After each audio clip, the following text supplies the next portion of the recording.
Yorana à tous et merci pour votre soutien et votre fidélité. Dans notre programme de ce dimanche 22 juin 2025, nous reviendrons sur deux événements forts de notre conférence mondiale de 2025.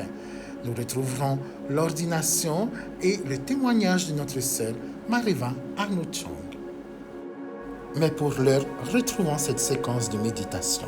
Respirez. Breathe. Respira.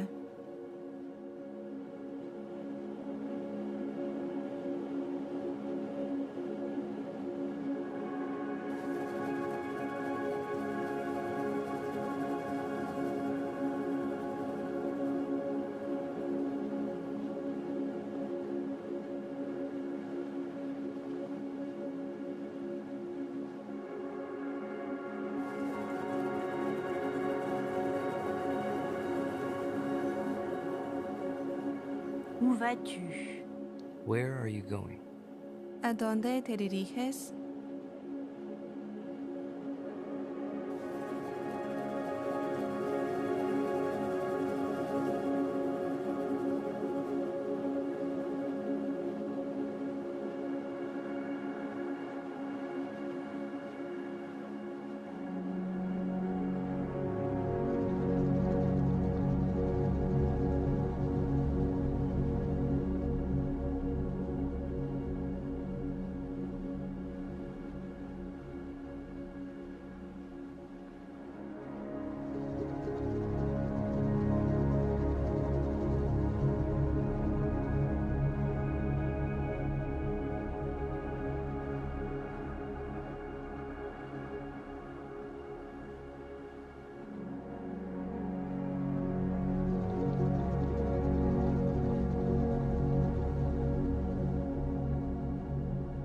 ¿Quién te acompaña en el camino?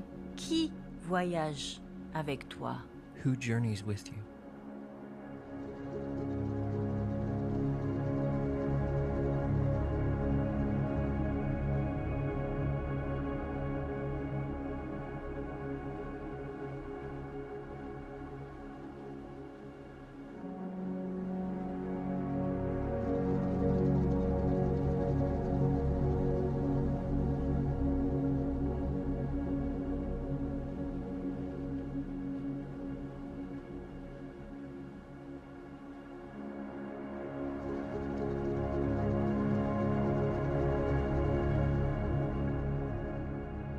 Are you moving toward hope?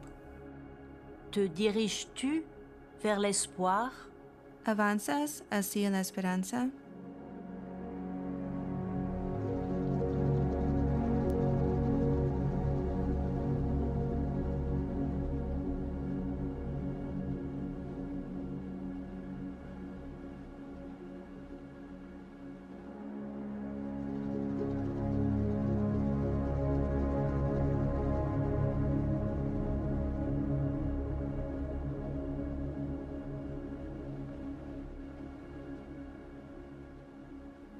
Respira.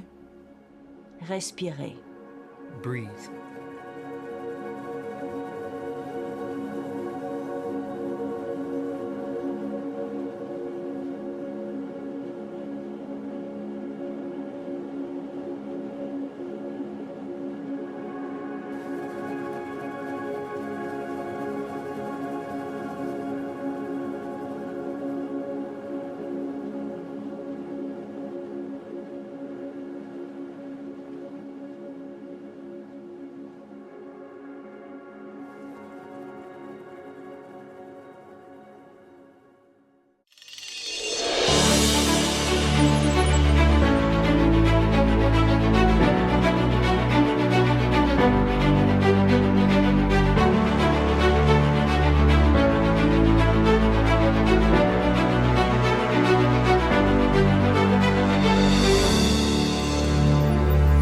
Pour notre message du jour, nous accueillons notre frère Charles Bellé.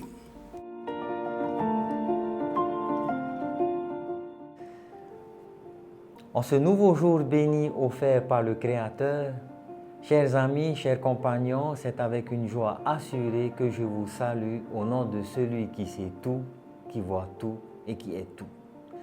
La communauté du Christ est comblée de bonheur de vous recevoir dans cette émission religieuse afin de partager avec vous la parole de sagesse de notre Seigneur. Un en Christ. Voici le thème qui nous accompagnera tout au long de ce partage. Et la connexion aux Écritures se fera avec le livre de Galates au chapitre 3, du verset 23 au verset 29. Rappelons-le d'abord, Galates est un livre du Nouveau Testament qui, à l'origine, est une lettre écrite par l'apôtre Paul aux saints vivant en Galatie. Un des thèmes de cette lettre est que l'on peut trouver la vraie liberté qu'en vivant l'évangile de Jésus-Christ. Un en Christ. Le thème est précis. Ce n'est pas deux en Christ ou trois en Christ.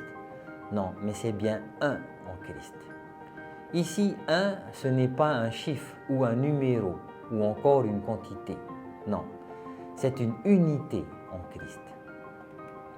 Parfois, nous pouvons voir chez les animaux des comportements d'unité. Par exemple, les fourmis sont unies pour la nourriture ou les gazelles s'unissent pour se protéger. Ici, on peut parler d'une unité naturelle, c'est-à-dire que les fourmis sont unies aux fourmis, les abeilles sont unies aux abeilles, les gazelles aux gazelles. Alors que quand les êtres humains s'unissent, cela commence par le fait de devenir un par les pensées, les désirs ou les intentions. Cela signifie que créer l'unité, c'est rassembler ce qui est différent.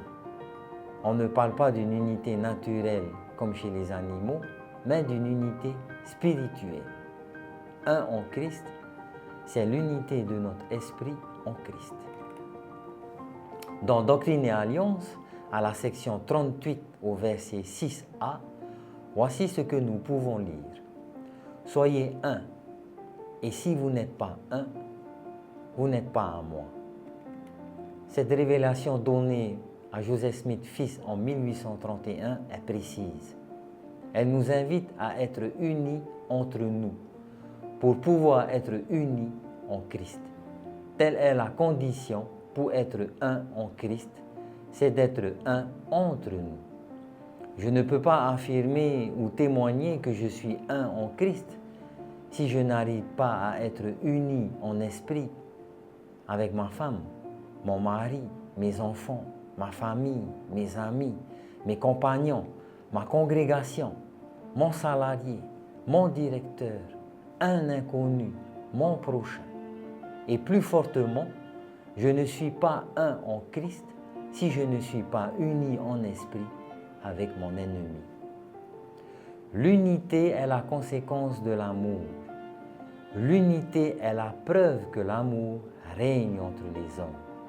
Être un en Christ, c'est donner de l'amour selon les enseignements du Christ et non selon notre propre volonté. Cependant, nous pouvons constater de nos jours qu'il est difficile d'établir des relations d'unité entre les hommes. L'esprit de division règne sur terre. Il n'y a pas un temps ou un lieu où des conflits et des perturbations peuvent éclater entre les êtres humains. Même au sein du noyau familial, les disputes divisent. Et c'est dans cette ambiance de grande division que va naître un sentiment d'unité. En effet, on ne peut unir que ce qui est divisé. Nous voyons aussi aujourd'hui qu'il est compliqué d'avoir entre nous des pensées, des désirs et des intentions communes. Le plus souvent, nous sommes animés par un sentiment de méfiance, de mensonge, d'orgueil, et qui nous empêche de comprendre la condition nouvelle qui est en Christ. Verset 27. Cette condition nouvelle est la réconciliation de nos pensées, de nos propres pensées. Nous devons chacun chercher le moyen de retrouver une unité entre nos pensées humaines et nos pensées spirituelles.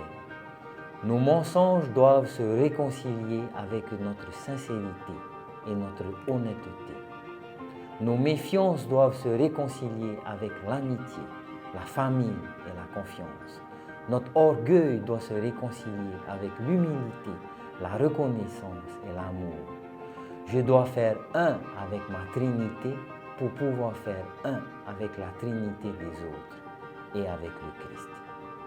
Dans cette vie de baptisé et d'union avec le Christ, il nous est demandé de savoir, de connaître, de comprendre, de pratiquer et d'accepter les enseignements du Christ délivrés par les évangiles.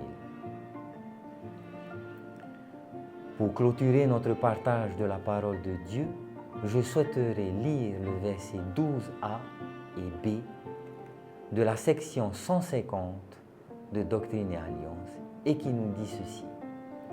L'esprit d'unité doit prévaloir si mon Église doit survivre à ces temps périlleux et continuer à être une force valable dans le monde réalisant sa destinée. Vous, mon peuple, avez été appelés afin d'aider cette grande œuvre en ces derniers jours. Abandonnez vos petits différends et unissez-vous comme jamais auparavant, afin que tous œuvrent ensemble selon les dons que je leur ai accordés. Et mon esprit sera avec vous à présent et à jamais. Amen.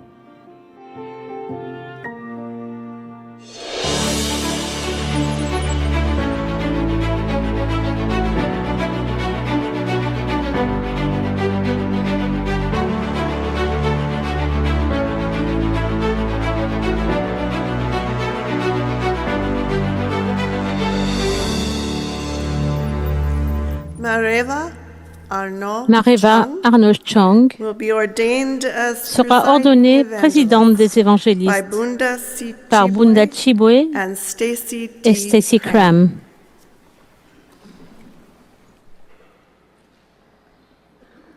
Chers amis et sœurs Mareva Arnaud Chong, dans ce saint sanctuaire, au milieu de plusieurs témoins, Présidente Cram et moi, posons nos mains tendrement sur ta tête pour t'ordonner présidente des évangélistes et aussi te mettre à part comme pasteur du Conseil des dirigeants de l'Église mondiale, bien sûr de la communauté du Christ. Seigneur Tout-Puissant, nous savons que c'est par ta grâce et ta sagesse infinie que tu as appelé Mareva à ce ministère sacré. Nous te rendons grâce pour ton appel et pour la personne que tu as fait dans notre sœur Mareva. Que ton esprit et que ton Saint-Esprit repose puissamment sur elle aujourd'hui et pour les jours à venir. Qu'elle soit une personne remplie de beaucoup de sagesse, de discernement profond et d'une vision claire, afin qu'elle puisse mener ce ministère avec un cœur pur et une foi inébranlable. Seigneur, dans ton amour infini, tu as choisi Mareva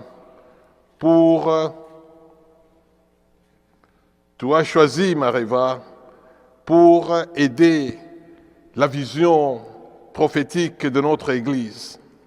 Que ton Saint-Esprit la guide, lui accorde la capacité d'être une lumière éclatante dans l'obscurité, apporter le réconfort, la vérité et la paix à ceux qui l'entourent, qu'elle soit une modèle vivant de service humble, une messagère fidèle de l'amour du Christ dans chaque parole, chaque geste et chaque décision. Nous ne prions pas, Seigneur, pour que l'absence des difficultés dans ce ministère soit écarté de notre sœur Mariva, car nous savons que de telles prières, des défis font partie de ce ministère que Mariva a accepté de faire avec beaucoup de joie et avec beaucoup de sagesse. Cependant, nous te demandons, Seigneur, de rendre cette tâche ministérielle légère, afin que Mariva puisse surmonter chaque obstacle avec une aisance divine et une force renouvelée. Que tu sois son soutien et sa force dans les moments de doute et de fatigue, et qu'elle trouve en toi la paix nécessaire pour avancer avec sérénité. Seigneur, nous rappelons à notre sœur Mariva les responsabilités profondes de l'ordre des évangélistes. Mariva, tu es appelée en tant que président des évangélistes d'aider et de donner la force et la sagesse nécessaires pour être une campagne spirituelle fidèle et un modèle de bénédiction pour les membres de l'ordre des évangélistes. Que ta présence soit un sanctuaire dans des âmes et témoignage vivant de la foi apostolique et un soutien pastoral constant. Dans des enseignements et dans ton ministère, qu'elles soient des instruments pour témoigner de l'Évangile, apporter la guérison spirituelle et encourager la croissance dans la foi. Qu'elles soient toujours une lumière, un guide et une source de bénédiction pour ceux qui cherchent la vérité. Mariva et Dieu éternel, nous prions que dans tout ce que tu vas faire, la grâce de Dieu va te soutenir et te guider pour que tu puisses faire ce ministère avec beaucoup d'aisance, beaucoup de joie et avec un cœur et un esprit ouvert à de nouvelles découvertes.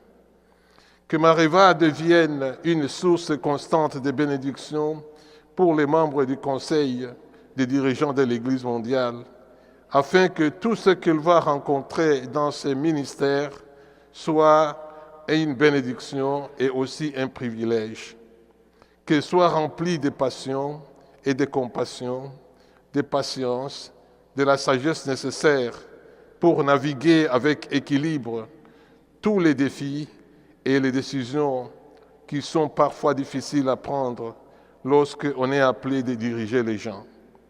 Nous reconnaissons, Seigneur, les talents inébranlables, les dons spirituels et les capacités uniques que tu as placées dans notre sœur Mariva.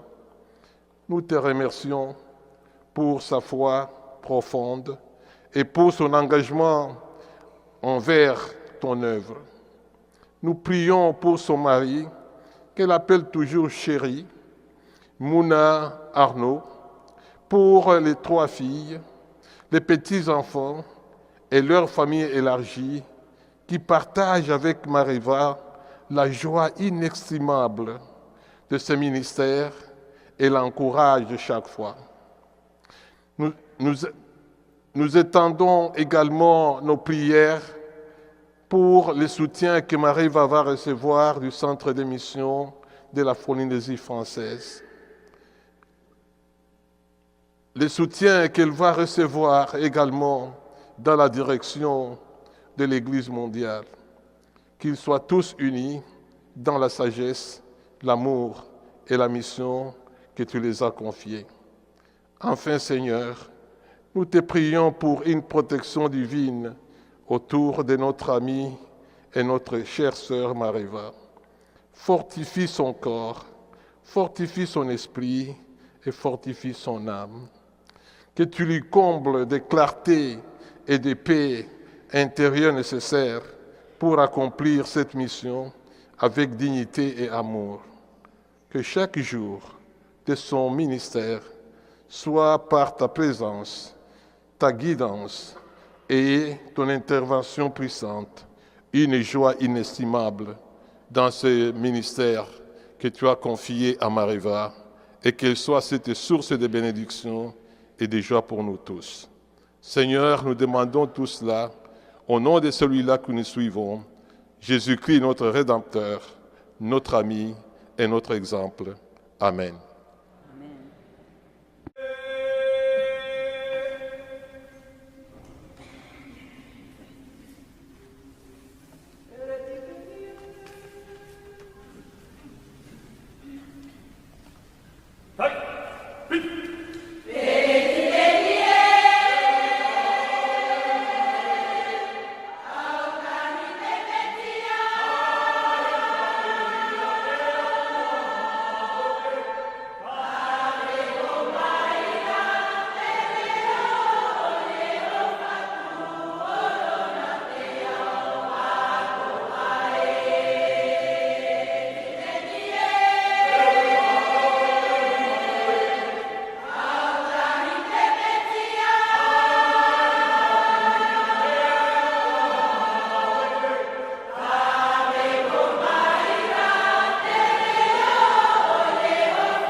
J'ai reçu cet appel comme un cadeau où quelquefois tu vois le bout du petit paquet, mais tu n'aperçois pas le paquet. Je suis encore en train de le déballer, je suis encore en train de l'apprécier. Je ne m'y attendais peut-être pas, mais inconsciemment, je le savais.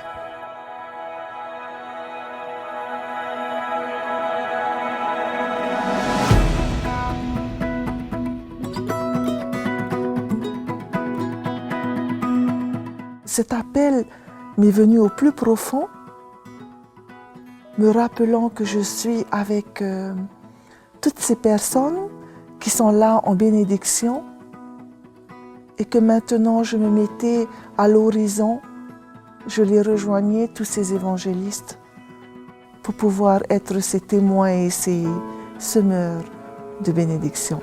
Alors je suis aujourd'hui évangéliste, ou bien je vais dire que je deviens évangéliste, je deviens président de l'ordre des évangélistes. Je suis aussi le pasteur du conseil de direction de l'Église mondiale et le conseiller spirituel de la première présidence. Et ce sens de l'appel, je suis encore en train de vivre avec et d'apprendre de cet appel. J'ai confiance en tous les évangélistes et en l'Église pour continuer à cheminer avec eux. Mon parcours dans la communauté du Christ s'est fait tout naturellement, mais aussi avec surprise. Alors avec surprise parce que je suis née d'une famille aimante, mais qui n'avait aucune relation avec la communauté du Christ. Et naturellement parce que j'ai été adoptée par des parents qui étaient de la communauté du Christ. Et de ce fait, j'ai vécu dans un cadre où le service, la foi et l'Église étaient le quotidien. Donc je suis dans l'Église par famille, mais aussi par un engagement, parce qu'au fil du temps, j'ai dû réfléchir à ma propre voie. Et c'est venu après une conférence mondiale ici, où je me suis posé des questions. Je me suis dit qu'on était au-delà de la Polynésie, qu'il y avait une famille bien plus grande. Et qu'est-ce que moi, je devenais dans ce grand monde, ma foi, mon discipulat. Et je commençais à avoir plein de questions. Et c'est avec ces questions qu'au lieu de simplement être membre de cette Église par ma famille, j'ai trouvé ma propre voie. Donc voilà un petit peu mon petit parcours, comment j'ai été un membre de cette Église et vécu à l'intérieur, grâce à la communauté et à l'amour immense de cette communauté aussi. Alors dans ce monde, je vois des paradoxes. Par exemple, nous sommes plus proches les uns des autres, mais en même temps, nous nous séparons de plus en plus. Je vois que nous nous protégeons, mais en même temps, nous nous brisons. Et donc, c'est dans ce monde en mutation avec tous ces paradoxes que je vois ce challenge, ce défi.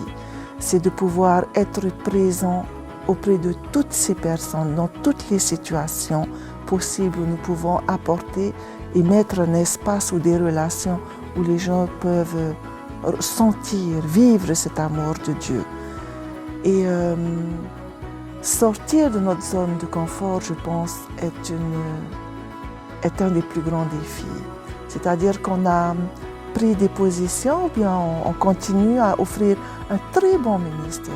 Toutefois, le monde est en train d'avancer dans une direction qui parfois nous est mystérieuse et nous devons nous adapter à tous ces changements, à tous ces défis.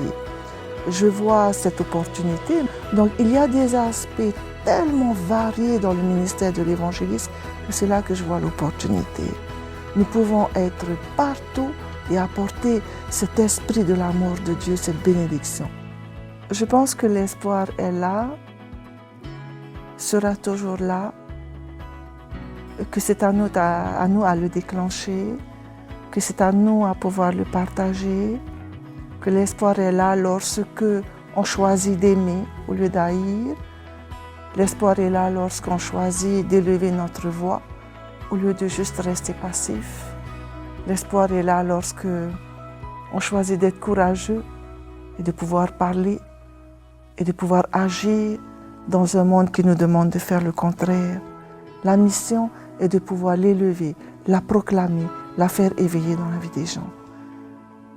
Et avec la puissance de l'amour, celle qui nous vient de Dieu, celle que notre communauté manifeste à chaque fois, cet espoir brille maintenant à chacun d'entre nous, pas qu'aux évangélistes, chacun d'entre nous, de pouvoir faire briller cet espoir dans la vie des gens. Alors je vous souhaite tout l'espoir du monde.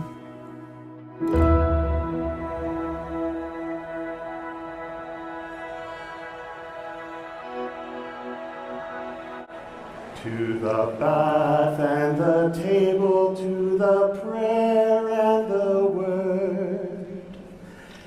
To the bath and the table, to the prayer and the word.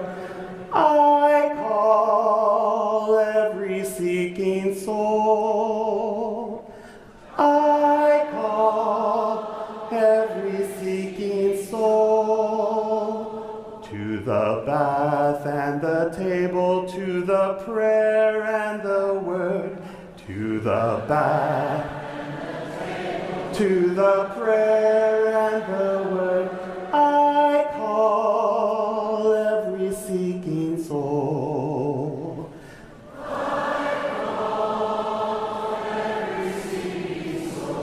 Ensemble. To the bath and the table, to the prayer and the word, I call every soul.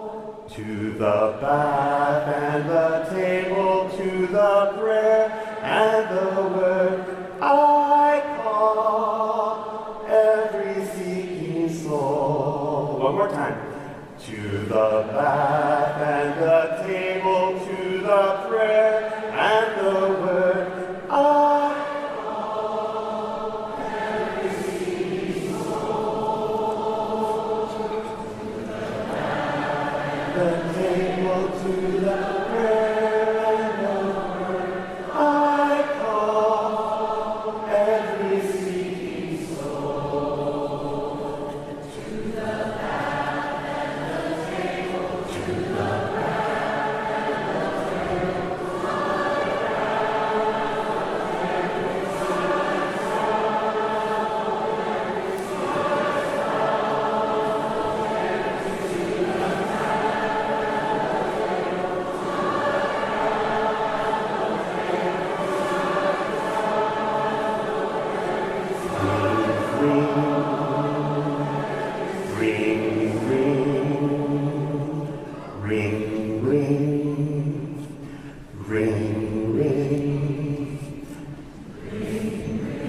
ding dong,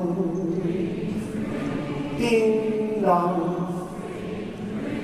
ding dong. To the bath and the table, to the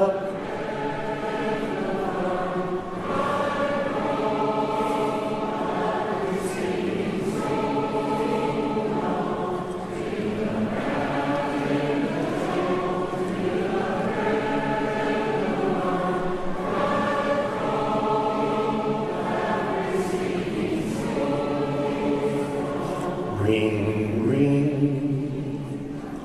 ring, ring, ring, ring, ding dong, ding dong,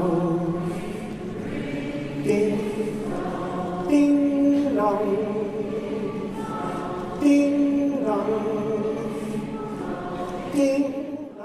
Et voilà les amis, nous sommes arrivés au terme de notre programme. Nous vous retrouvons dimanche prochain pour un nouveau moment fort dans notre sillage de la conférence mondiale 2025. Nous aurons l'honneur et la grâce de vivre ou de revivre ensemble l'ordination de notre prophétesse présidente Stacy Cram. Dieu continue d'agir puissamment au milieu de nous. Restons connectés, unis et en marche vers la promesse. Avec gratitude et espérance, nous vous souhaitons un très bon dimanche.